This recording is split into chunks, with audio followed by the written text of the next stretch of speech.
రైతులకు, రైతు సంఘ నాయకులందరికీ, మీడియా మిత్రులందరికీ నమస్కారం. అందరు చాలా విషయాలు చెప్పారు. శరత్ బాబు గారు కూడా వారి పరిధిలో ఉన్న విషయాలు చెప్పారు. రైతు నాయకులు నల్లమల వెంకటేశ్వరరావు గారు కూడా వారి అనుభవాలను కూడా చెప్పారు. అయితే ఒకటైతే ఫ్యాక్ట్, నల్లమల గారు కరెక్ట్నే చెప్పారు. ఎవరికైనా కొంచెం ఇబ్బంది ఉన్నా రైతు ఉద్యమాల్లో రావటం లేదనేది వాస్తవం. అది తెలంగాణ కావచ్చు, ఆంధ్ర ప్రాంతం కావచ్చు. ఎందుకు రావట్లేదు అనేది ఒక పెద్ద డిబేట్. అది ఇక్కడ మనం చర్చిస్తే కానిది. అది మీ అందరికీ తెలుసు వారు ఎందుకు రావట్లేదు అనేది కూడా.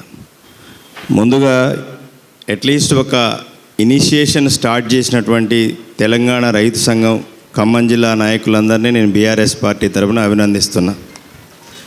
ఎందుకంటే ఒక చర్చ, దీని మీద ఒక చర్చ లేవనిస్తే అది పాజిటివ్గానే వెళ్తుంది, నెగిటివ్ కాదు. ఎందుకంటే రైతులు సమస్యలు, పత్తి రైతులు కూడా సమస్యలు ఎదుర్కొన్నారు. అన్ని పార్టీల వాళ్ళు మార్కెట్కి వెళ్ళారు, ఒక ప్రెషర్ బిల్డ్ చేశారు. తర్వాత అధికారులు వెళ్ళారు, మంత్రులు వెళ్ళారు.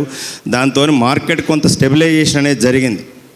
ఇక్కడ ఏంటంటే రైతులు వారు చెప్పారు 2 లక్షల రూపాయలు అవుతుంది సార్ ఒక ఎకరా రైతు పండించా. ఎందుకంటే నేను రైతు బిడ్డని దుక్కి తినే కాడి నుంచి, నారు పోసే కాడి నుంచి, మళ్ళీ తోట వేసే కాడి నుంచి మందులు కొట్టి లాస్ట్కి మనం చివరి ఖాతా కోసే వరకు కూడా రైతు కష్టాలు మార్కెట్ పోయే వరకు అందరికీ తెలిసినాయి.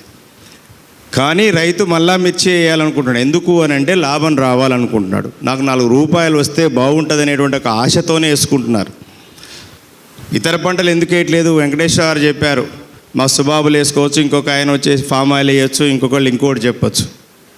రైతుకి ఎవరికైనా ఏముంటుందంటే అందరూ సంపాదించుకుని నాకు కూడా రూపాయి వస్తుందనే ఒక ఆశతోనే వేశారు. వాళ్ళకి ఇంటర్నేషనల్ మార్కెట్ గురించి తెలియదు, ఎక్స్టర్నల్ ఇష్యూస్ తెలియదు, ఇంటర్నల్ ఇష్యూస్ తెలియదు, ఏది తెలియదు. నేను మిర్చి తోట వేస్తే ఎకరానికి ఒక 25,000 రూపాయలు కింటా ధర వస్తే నాకు 20 క్వింటాలు పండుతుంది, ఒక 5 లక్షల రూపాయలు వస్తుందని మనసులో ఊహించుకొని మిర్చి తోట వేస్తాడు. అంతకంటే ఎక్కువ ఏం తెలియదు రైతుకి. నాయకులకు తెలియవచ్చు, సైంటిస్టులకు తెలియవచ్చు, ఇంకోళ్ళకి తెలియవచ్చు. రైతు ఒక మూస పద్ధతిలోనే ఈరోజు వ్యవసాయం అనేది ఇక్కడ జరుగుతూ ఉంది. కానీ ప్రపంచం మారిపోతూ ఉంది. ట్రంప్ ఏమంటాడంటే, ట్రంప్ వాళ్ళ దేశం గురించి ఆయన ఆలోచిస్తాడు. ఆయన ఇష్టం, ఆయన దేశానికి హక్కు ఉంది కాబట్టి మాట్లాడతాడు. మన దేశం గురించి మాట్లాడాల్సిన హక్కు ఎవరికి ఉంది? మోడీకి ఉంది. లేకపోతే ఎవరి కేంద్రంలో ఉంటే వాళ్ళు మాట్లాడాలి, ఎవరి రాష్ట్రంలో ఉంటే వాళ్ళు మాట్లాడాలి. ఇక్కడ ఉన్న వాళ్ళు మాట్లాడాలి, ఇక్కడ ఉన్న వాళ్ళు మాట్లాడించే విధంగా మనందరం పనిచేయాలి. ఇక్కడున్న వాళ్ళు ఎవరు మాట్లాడరు. ఎందుకు అనంటే మిర్చికి మినిమం సపోర్ట్ ప్రైస్ లేదనేది అందరికీ తెలిసిన విషయమే. పత్తి మీద ఇప్పుడు అంతకుముందు పసుపు బోర్డు కోసం కొట్లాడితేనే కదా పసుపు బోర్డు వచ్చింది. కొట్లాడింది పసుపు బోర్డు వచ్చింది నిజామాబాద్లో. ఎన్నో రోజుల పోరాటం ఫలితంగానే పసుపు బోర్డు వచ్చింది. మిర్చికి కూడా బోర్డు ఏర్పాటు చేయాలి. మనం పోరాటం చేసే పోరాటంలో రైతులు ఇన్వాల్వ్ చేయాలి. ఎట్లా చేయాలి? రైతు సంఘాలు, రిఫరెంట్ పార్టీస్కి అనుబంధ సంఘాలు ఉన్నాయి. వివిధ విధానాలు, వివిధ పద్ధతుల్లో ఒక బోర్డు వేసి దానికోసం మనం పోరాటం చేయాలి. మినిమం సపోర్ట్ ప్రైస్ కేంద్ర ప్రభుత్వం వేయాలి. దాని మీద ప్రెజర్ చేయాల్సింది ఎవరు? అన్ని రాష్ట్రాల్లో ఉండే మిర్చి అంటే ఓన్లీ భారతదేశంలో పండించారు, ప్రపంచంలో ఉండే రకరకాల డజన్ల కొద్దీ వెరైటీస్ ఉన్నాయి. మన మిర్చిని ఎక్కడ కూడా అమెరికాలో సెటిల్ అయినటువంటి వాళ్ళు ఇండస్ట్రీస్లోనూ మనం ఎవరైతే సెటిలర్స్ ఉన్నారో వాళ్ళే వాడతారు. కానీ లాటిన్ అమెరికాలో పండేటువంటి మిర్చికి అమెరికాలో విపరీతమైన డిమాండ్ ఉంది. ఎక్కడ కూడా ఏ ఫాస్ట్ ఫుడ్ సెంటర్లో మన మిర్చిని వాడరు. ఎందుకు అని అంటే మన మిర్చిలో పెస్టిసైడ్ కాంటెంట్ ఎక్కువ ఉంటుంది. అది అందరూ టెస్ట్ చేసుకోండి. మనకు తెలియదు కదా రైతులం మనం. ఎందుకంటే రైతులందరూ అమాయకులు. మనకి ఇవన్నీ తెలియదు. పండించినాం, తొక్కామా, మార్కెట్ తీసుకుపోయామా, కొన్నాడా, బిల్ చేశాడా, డబ్బులు వచ్చాయి, అంతవరకే మనకు తప్ప మిగతా విషయాలు తెలియదు. అందుకోసం వరల్డ్ మార్కెట్లో ఏం జరుగుతుంది వీటన్నిటి మీద రైతులను ఎడ్యుకేట్ చేయాల్సిన బాధ్యత రైతు సంఘాలకైతే ఉంది. కేవలం ప్రభుత్వాలకు అనేది కాదు. మనం ఉద్యమాలు చేయటం ఒకటే కాదు, రైతులకి సెమినార్స్ పెట్టి ప్రపంచం ఏ విధంగా మారుతూ ఉంది, ఏ టెక్నాలజీ వచ్చింది. మా మందరం సుధాకర్ గారిని అడిగితే ప్రపంచంలో ఏం జరుగుతుందో ఆయన మొత్తం పూసగుచ్చినట్టు 3 గంటలు చెప్తాడు. అంటే ఇవాళ నేను పేపర్ చదివి, ఈనాడు పేపర్లో ఒక ఏఐ టెక్నాలజీ ప్రపంచాన్ని శాసించబోతుంది. వ్యవసాయ రంగంలో కూడా ఏఐని ఉపయోగిస్తున్నారు. మరి మన రైతుకు తెలుసా? ఈ మిర్చి పండించే రైతులు ఎవరు? ఇవాళ వాస్తవంగా మాట్లాడితే 50% పైగా ట్రైబల్ ఫార్మర్స్ ఇవాళ మిర్చి పండిస్తున్నారు. 50% పైగా. మీరు అధ్యయనం చేయండి, మీరు డేటా తీసుకోండి. గిరిజన రైతులు పండిస్తున్నారు 50% పైగా. ఎందుకంటే వాళ్ళకి ఇప్పటికీ శారీరక శ్రమ చేసేటువంటి శక్తి ఓపిక వాళ్ళకు ఉంది కాబట్టి. ఆ తర్వాత బలహీన వర్గాల వారు ఎక్కువ ఉన్నారు.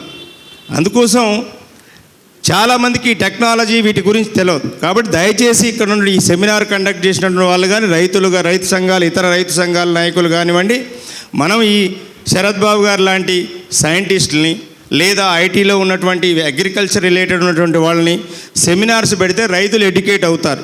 రైతులకు మనం ఎందుకంటే ఓన్లీ ఉద్యమాలు పోరాటాలు చేయాలి, ఖచ్చితంగా మనకు రైతులకి డిమాండ్ రావాలి, రైతులకు హక్కుల కోసం పోరాడాలి. దాంతోపాటు మనం రైతుల్ని ఎడ్యుకేట్ చేసే ప్రయత్నం చేస్తే బాగుంటుంది అనేది నా అభిప్రాయం. ఈ రైతుల్ని ఎడ్యుకేట్ చేయకుండా మనం, ఎందుకంటే వాళ్ళకి విషయాలు తెలియదు కాబట్టి. అట్లాగే ఇవాళ రాష్ట్ర ప్రభుత్వం బాధ్యత తీసుకోవాల్సిన అవసరం ఉంది, మార్కెట్లను స్థిరీకరించాల్సిన అవసరం ఉంది. మార్కెట్ ఏం జరుగుతుంది అనేటువంటిది దళారులకి మార్కెట్ని అప్పజెప్పేశారు, వాళ్ళు మార్కెట్కి వెళ్తున్నారు. మొన్న కూడా పత్తి మార్కెట్ సిపిఐ సోదరులు, సిపిఎం సోదరులు అందరు వెళ్ళారు, అందరు మిగతా మంత్రులు కూడా వెళ్ళారు. వెళ్ళటం వల్ల అధికారులు వెళ్ళి ఒక భయం వచ్చింది. వీళ్ళు ఏం చేస్తున్నారు, పత్తి ఈడ కొనుక్కుంటున్నారు, వాళ్ళే కాటన్ కార్పొరేషన్ ఆఫ్ ఇండియాకి అమ్మేస్తున్నారు. ఈడ 6,000కు కొని అక్కడ 8,000కు అమ్ముతున్నారు. సేమ్ మిర్చి కూడా ఇవాళదే మొత్తం కొల్యూడైపోయారు. ఇక్కడ ఉన్న కమిషన్ కోట్ల ఏజెంట్లు, బయ్యర్సు అందరూ కొల్యూడైపోయి వాళ్ళు అనుకున్న రేటు వాళ్ళు పెడుతున్నారు. ఎవరు కూడా ఇంటర్ఫీరెన్స్ లేదు, గవర్నమెంట్ యొక్క ఆజమాయిషీ లేదు మార్కెట్ల మీద.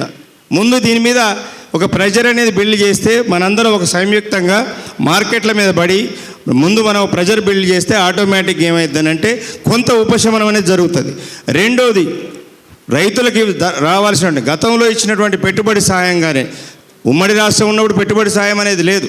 తెలంగాణ రాష్ట్రం వచ్చిన తర్వాతనే కేసీఆర్ గారు ముఖ్యమంత్రి అయిన తర్వాత ఎకరాకు 10,000 రూపాయలు పెట్టుబడి సాయం అని, 10,000 రూపాయల ద్వారా కొంతమందికైనా ఉపశమనం జరిగింది.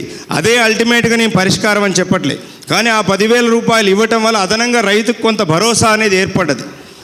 అందుకోసం ఉచిత విద్యుత్ ఇవ్వటం కానీ, ఉచితంగా మీకు 24 గంటల కరెంటు కానీ, నీళ్లు కానీ, ఇలాంటి ప్రభుత్వం ఇవ్వాల్సినటువంటి సదుపాయాలని ప్రభుత్వం ఏర్పాటు చేయాలి.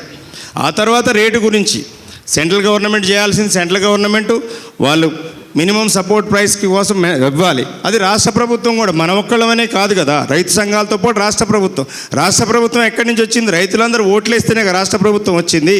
మనతో పాటు రాష్ట్ర ప్రభుత్వానికి కూడా బాధ్యత ఉంది. ఇవాళ ప్రభుత్వం ఏదైనా ఉండొచ్చు, రేపు ఇంకోళ్ళు రావచ్చు, ఇది కాదు. ప్రతి రాష్ట్ర ప్రభుత్వానికి రైతుల మీద బాధ్యత ఉంది. నా రాష్ట్రంలో ఎక్కువ మిర్చి పండుతుంది కాబట్టి ఈ రాష్ట్ర ప్రయోజనాలు కాపాడాలి అంటే, ఇలా పంజాబ్, హర్యానా, ఉత్తరప్రదేశ్లో రైతులు ధర్నా చేస్తున్నారంటే రాజకీయ నాయకులు వణికిపోతున్నారు. అందరం మేము కాదు, మేమందరం మీతో పాటే వస్తున్నాం అంటున్నారు. ఎందుకు అనంటే రైతు ఉద్యమాలు అంత బలంగా ఉన్నాయి, రైతులు అంత బలంగా ఉన్నారు. ఇక్కడ రైతు ఉద్యమాలనే నీరు గారిపోయినాయి అన్నీ. ఇవాళ ఎందుకు అనంటే చాలా ఇబ్బందులు ఉంది రైతాంగం అనేటువంటి వాస్తవం. అందుకోసం మనం భవిష్యత్తులో ఖచ్చితంగా నిన్న ఒక చిన్న ఉద్యమం చేస్తేనే, ధర్నా చేస్తేనే ప్రభుత్వ యంత్రాంగం అంతా కదిలింది. కాబట్టి భవిష్యత్తులో పార్టీలకు అతీతంగా, రాజకీయాలకు అతీతంగా రైతుల యొక్క ప్రయోజనాలను కాపాడటం కోసం అందరం ఐక్యంగా పనిచేద్దామని నేను కోరుకుంటున్నాను. ఈ జరిగేటువంటి రైతుల కోసం జరిగేటువంటి ఏ కార్యక్రమానికైనా, ఏ పోరాటానికైనా, లేదా ఏ టెక్నాలజీ అందించడానికైనా మేము బీఆర్ఎస్ పార్టీగా మేము మీతో పాటు కలిసి పనిచేస్తామని సందర్భంగా తెలియజేస్తున్నాను. జై హింద్, జై తెలంగాణ. మధు గారికి ధన్యవాదాలు తెలియజేస్తూ, వారు చెప్పిన స్వాగతిస్తూ కొద్ది నిమిషాలు ఓపిక చేస్తే ముగించుకుందాం. మన పెద్దలు రైతు నాయకులు గుర్రం అచ్చయ్య గారిని సమయం దృష్టిలో పెట్టుకొని కొద్దిగా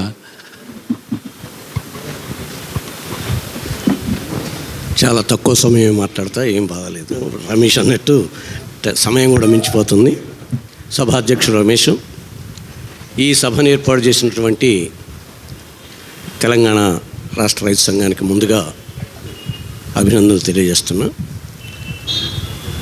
నేను 4 మాటలు చెప్తా, ఎక్కువ లేదు. ఉత్తమం ఉద్యోగం, మధ్యమం వ్యాపారం, అధమం వ్యవసాయం. మన పరిస్థితి ఏమిటంటే ఉత్తమం ఉద్యోగం చేసేవాడికి గ్యారంటీ ఉంది నెలగానే. మధ్యమం వ్యాపారం, వాడికి నష్టాలు వస్తాయి, కష్టాలు వస్తాయి, కానీ గ్యారంటీ ఉంది.